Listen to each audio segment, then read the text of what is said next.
Muito boa noite, queridos amigos, queridos irmãos. Sejam todos muito bem-vindos. Estamos aqui novamente em nome da Sociedade Espírita Francisco Cândido Xavier para mais uma reflexão sobre o Espiritismo. Hoje, sobre o homem no mundo, sobre o ser no mundo. Muito propício para o momento em que vivemos. É uma alegria ter todos vocês conosco neste canal, que se torna o nosso veículo oficial de comunicação com todos vocês. O Espiritismo nos convida a uma reflexão sobre as leis naturais e os valores espirituais a partir da nossa própria consciência, dentro da lógica, da harmonia, da sabedoria e da caridade. Que Jesus, nosso amigo de todas as horas, nos abençoe e nos fortaleça no seu imenso amor, que possamos desfrutar sempre da sua imensa paz, da sua bondade, que possamos sermos abençoados pelos seus prepostos, espalhados pelo mundo, a nos auxiliar na nossa jornada evolutiva. Então, queridos irmãos, o momento ainda é delicado.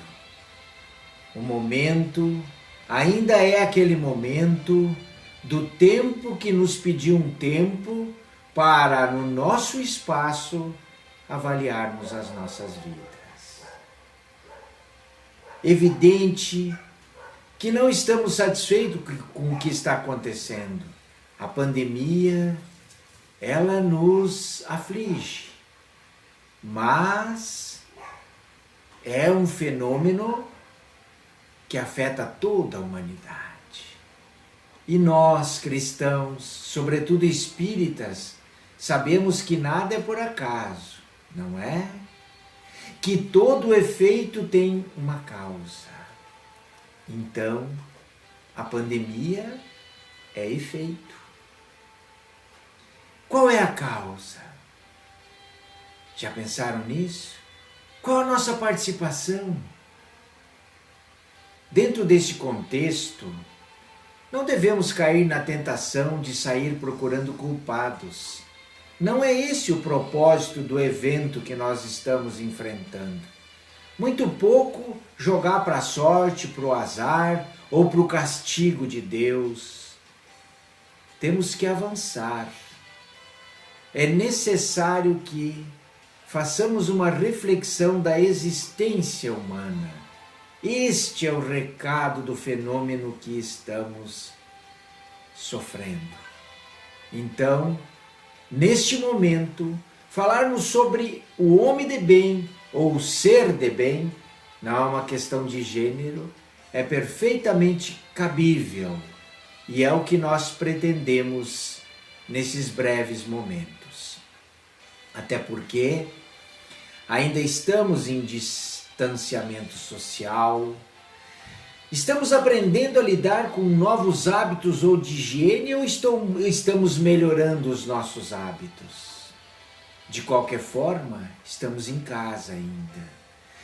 Vemos que a humanidade se mexe em busca de soluções, tentando equilibrar o binômio saúde e economia para que o planeta possa sobreviver ao fenômeno que estamos vivendo. Mas ainda se nota muito desconcerto, ainda se nota muito medo, muita aflição no ar. A reflexão que nós trazemos hoje, ela está contida lá no Evangelho segundo o Espiritismo, no capítulo 17. E ela nos convida, neste momento em que estamos vivendo, nos convida a nos melhorar como pessoa, como seres espirituais, como filhos de Deus, criados, nascidos à sua imagem e à sua semelhança. Nos convida a sermos perfeitos como nosso Pai o é. Nos convida a amar os nossos inimigos, a fazer o bem aos que nos odeiam, a orar pelos que nos perseguem. Quem nos convida a tais comportamentos, a tais atitudes, é o próprio Cristo. Está lá na parábola, no Evangelho de São Mateus, capítulo 5, versículos 44, 46 a 48. Este capítulo também nos fala sobre o homem de bem, o ser de bem e suas qualidades.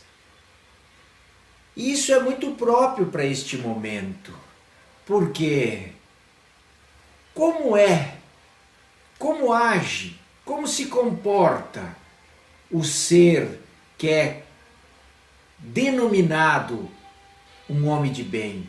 Quais são as suas qualidades? Muito bem, podemos então elencar algumas. É aquele que cumpre a lei de justiça, de amor e de caridade, na sua maior pureza. É aquele que interroga a sua consciência sobre os seus próprios atos. Pergunta a si mesmo se não violou nenhuma lei, se não praticou nenhum mal, se fez todo o bem que podia, se não desprezou voluntariamente alguma ocasião de ser útil. Se ninguém tem alguma queixa contra ele, enfim, faz aos outros tudo aquilo que deseja que os outros lhe façam. Deposita a fé em Deus, na sua bondade, na sua justiça e na sua sabedoria. Sabe que sem a sua permissão nada acontece e se submete à vontade de Deus através das suas leis. Isto, meus irmãos e amigos, isto não é religioso, isto é comportamental, é lei da natureza, faz parte do viver e não do sobreviver. Então, convidados por Jesus a purificar os nossos corações, a não consentir que neles se demore qualquer pensamento mundano ou fútil, somos convidados a elevar o nosso espírito. Vejam bem, somos convidados a elevar o nosso espírito, a nossa alma, aqueles por quem chamamos nas nossas orações. Que nos aproximemos dos espíritos benfeitores que nós queremos junto de nós, de preferência, o tempo todo. Mas há um alerta neste propósito, para que nós não julguemos que para que façamos isso que nos é ofertado na lição, nós precisemos nos modificar, viver uma vida mística, completamente religiosa, fora das leis da sociedade. Não. É apenas que nós, nas 168 horas semanais ou nas 24 horas do dia, equilibremos o nosso comportamento entre espírito e matéria. O convite é para que nós sacrifiquemos as nossas futilidades, ou mesmo as frivolidades do dia. Compreendem? A perfeição a que nós estamos destinados e esta que nós somos convidados a fazer o exercício através do cumprimento das leis de Deus está na prática da caridade absoluta. Pois que a caridade é a materialização do amor em movimento. Nenhuma caridade poderíamos praticar, portanto, se não estivéssemos vivendo em sociedade, se não estivéssemos vivendo em família, se não estivéssemos nos relacionando. Mas para isso, não precisamos nos privar daquilo que a sociedade nos oferece. Basta que tenhamos um comportamento moral adequado às leis divinas.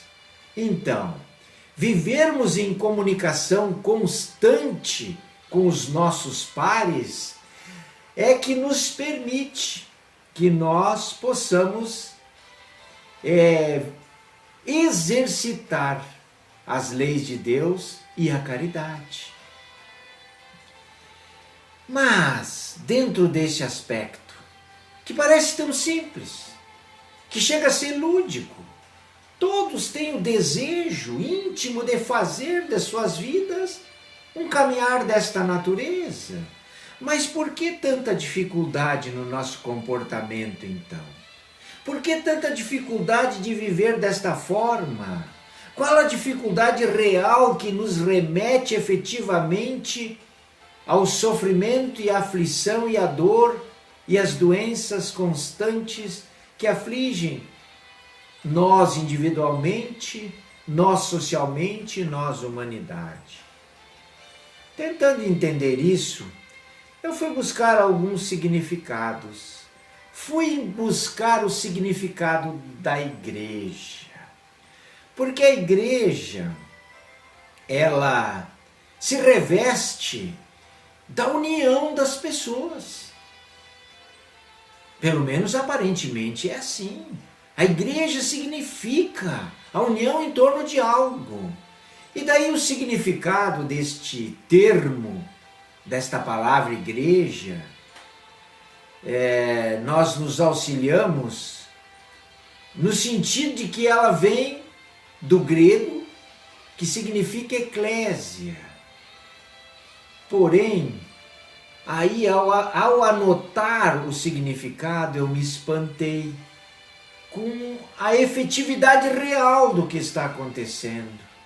Ela denota o significado de igreja, é o conjunto daqueles que são chamados da vida ordinária mal direcionada para conhecerem a verdade sobre Deus e a sua relação com os homens.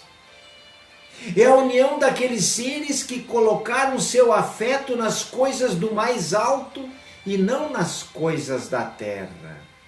É de fato o significado da palavra igreja, a declaração da fraternidade entre os homens. Pensei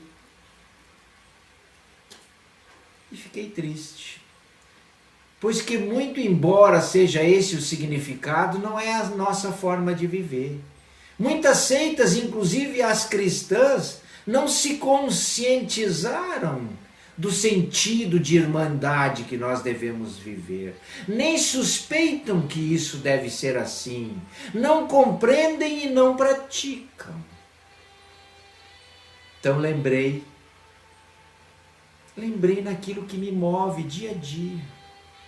Lembrei do Espiritismo, do Consolador prometido por Jesus, que seria aquele que iria explicar o que não entendemos daquilo que o Cristo ensinou e iria ampliar o ensinamento para aquilo que o Cristo não ensinou, porque à época não cabia na nossa inteligência os ensinamentos. E daí descobri as fases do Espiritismo e me alegrei.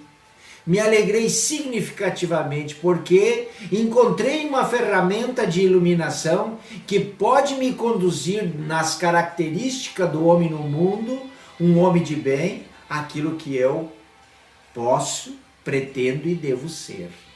As fases do Espiritismo. A primeira fase foi a fase do fenômeno físico.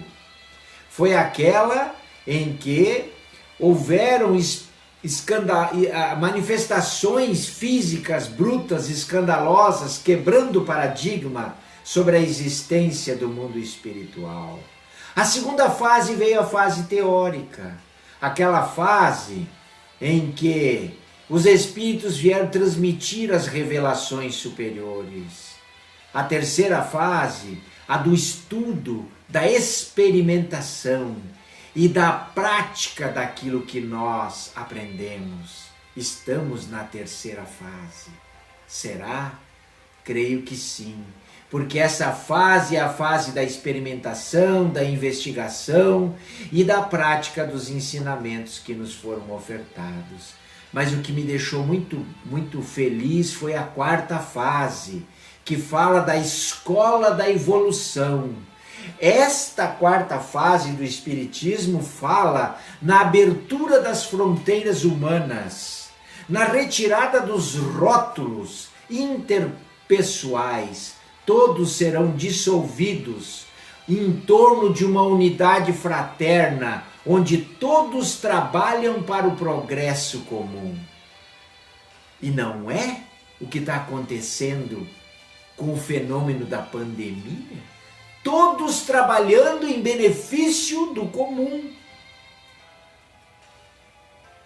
A implantação desta fase se dará, ou está se dando, quando as consciências despertarem para a sabedoria, para os benefícios da sabedoria,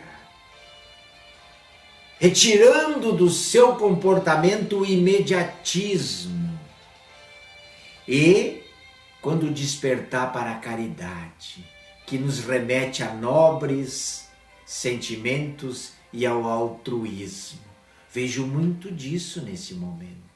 Vejo muito disso. Então, vejo coisas muito positivas que estão desenvolvendo a essência do ser humano na busca da solução de uma pandemia. Está modificando o homem, está modificando o ser.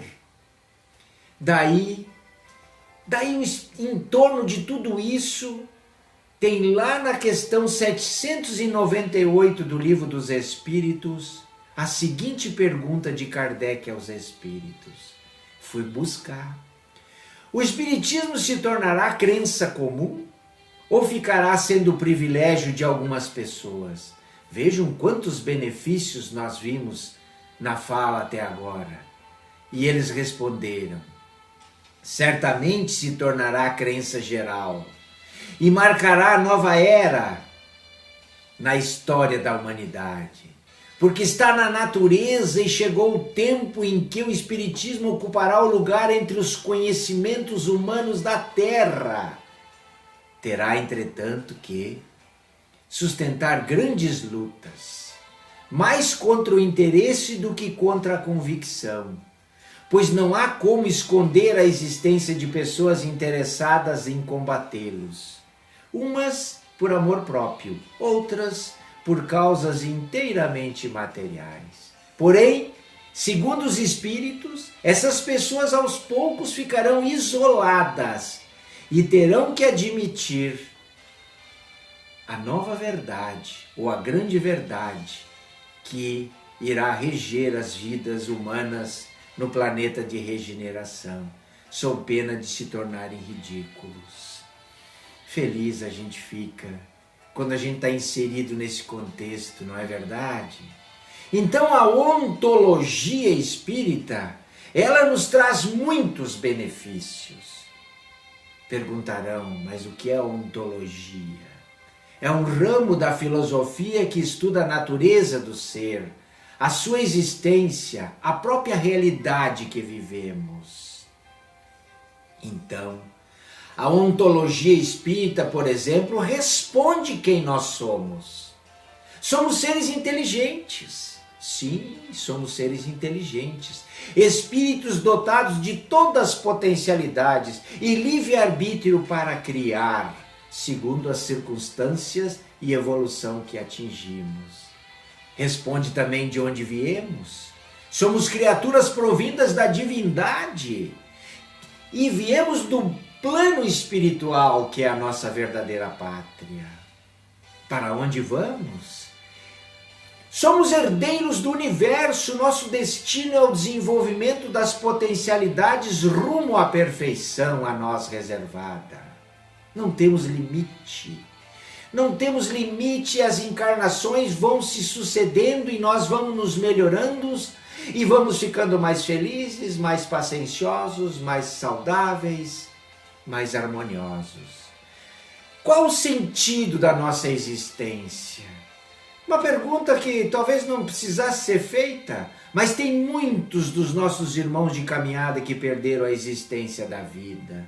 O sentido da vida é o ensejo, pela graça de Deus, de nos levar à felicidade, de acordo com a aplicação de nossas potencialidades. Que maravilha, né, gente? Tem desafios? Tem. Vou citar aqui 3 desafios de larga grandeza e de grandes prejuízos no nosso ir e vir diário. A ignorância sistemática. A ignorância é fruto do comodismo, do preconceito, da maldade que a gente planta em nós mesmos. Nós não descobrimos ainda que sem perguntas não há respostas, então a ignorância não nos serve. Ela produz o desalinhamento, o desregramento, a vida sem rumo, sem propósito, sem ética, estimula o vazio existencial e as formas rudes de relacionamento, estimula a arrogância, a violência, a inconsequência, a maledicência. A ignorância é a mãe ou é o pai de todos os males existentes, mas não está sozinha. E muitos não vão gostar desse segundo desafio a enfrentar. O religiosismo. Somos herdeiros de séculos de uma cultura religiosista que está baseada no mito, no folclore, na fé cega, forjando consciência a um catecismo de tome isso, está pronto, isto é assim, isto é assado, é Deus que quer, é Deus que nos manda. E o Espiritismo nos diz que não é nada disso, nada disso. Isso atrasa a convergência fraterna. E no campo do comportamento, nós podemos citar o orgulho e a vaidade, que são filhos da ignorância. 2 inimigos íntimos. O orgulho faz com que nós nos julguemos superiores aos demais quando não somos. E a vaidade faz com que nós queiramos ser reconhecidos pelo valor que nós próprios colocamos para nós. Faz com que nós busquemos a satisfação imediata das coisas, a irresponsabilidade. Em contrapartida a esses desafios, nós temos os antídotos. E quais são os antídotos? Vou citá-los em número de 3 também. O autodescobrimento. Conheça-te a ti mesmo é o grande ensinamento que Sócrates nos deixou. Jesus disse: conheças a verdade e a verdade vos libertará. É o encontro conosco mesmo. É saber responder quem sou, de onde venho, para onde vou. Quem são os meus irmãos de caminhada. É uma abertura mental, é um desbloqueio da ignorância e dos preconceitos. Autoconhecer-se é muito bom, significa paz. O racionalismo, sim. Neste momento existencial que nós estamos na nossa caminhada, a razão é uma preciosa ferramenta em nosso benefício. Ela produz o desenvolvimento intelectual, o equilíbrio do pensamento barrando paixões sistemáticas e o fanatismo. A razão promove o crescimento pessoal. E por último, não poderia deixar a caridade por fora. A caridade norteia a fraternidade universal, nos unindo à pleiade de espíritos superiores. Sem caridade não há salvação. Então, meus amigos, a nova era, a era do terceiro milênio, é do homem de bem. O homem no mundo precisa se conscientizar disso. Temos que retirar as nossas sombras, as nossas sujidades e temos que nos renovar a partir de nós mesmos, melhorando o espelho da vida. E eu encerro a nossa proposta com um ídolo da humanidade. Não é Jesus, não, é um outro ídolo. Escutem esta música ao fundo que vocês tiveram a oportunidade ao longo da minha exposição. É John Lennon, que foi ridicularizado por muitos religiosos por causa da sua música Imagine. Lá no século XX, então no século passado, ele expôs uma ideia de um mundo sem religião, de um mundo fraterno, sem separatismos ideológicos de raça, de cor, de crença. Ele fez uma música profética de uma nova era, acrescida da solidariedade espiritual, que talvez supostamente Lennon nem conheceu. Ele marcou seu nome na história, porque a sua música é a música do mundo de regeneração. Que fiquemos com ela na nossa mente, na nossa retina, no nosso ouvido. Cansemos de ouvi-la para aprender o comportamento que nos é necessário exercitar para que estejamos de acordo com as leis de Deus. Esse é o nosso recado, muito obrigado. Vamos passar para a nossa oração de encerramento, que se trata de uma aglutinação fluídica magnética. Pode colocar as suas águas junto aos seus aparelhos. Elevem os seus corações, pensem em Deus, em Jesus, no seu anjo guardião. Se estiverem com dor, põe a mão no local, se for possível. Se estiverem sofrendo, pense no Cristo que desencarnou por nós.